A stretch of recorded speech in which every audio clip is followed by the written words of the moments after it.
Not long after my mother dropped me out of the two-story window and I went to live with my grandparents, I was picked up by her and taken to her doctor.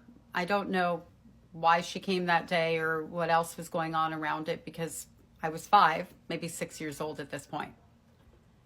Anyway, I was at the doctor's with her and she was sitting on the examining table and the doctor was looking at her wrists and taking bandages off.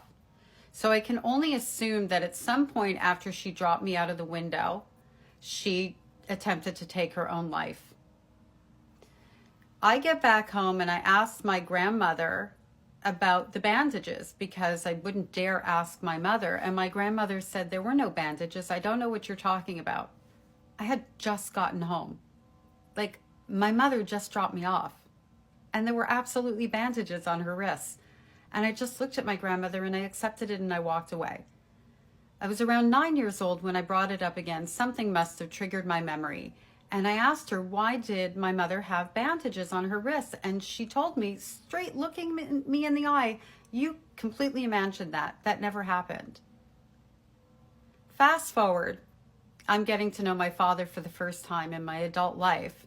And he starts telling the story of my mother trying to take her own life and that she slashed her wrists. Those are the kinds of things that my father validated. There were a bunch of stories like that all throughout my life where my grandmother lied, where this one lied, that one lied, and they kept up the facade and of course told me I had this vivid imagination sort of thing. There were a lot of those kinds of stories, and what was really nice about the validation, as sad as that story is for my mother, was the fact that he was telling these stories without me actually asking questions. Like he was detailing my mother's life. And at that point in time, I knew that my memories were valid, but to have somebody else as a witness was obviously a very healing time for me. I was really lucky to have that. And I'm sorry for people who don't have it.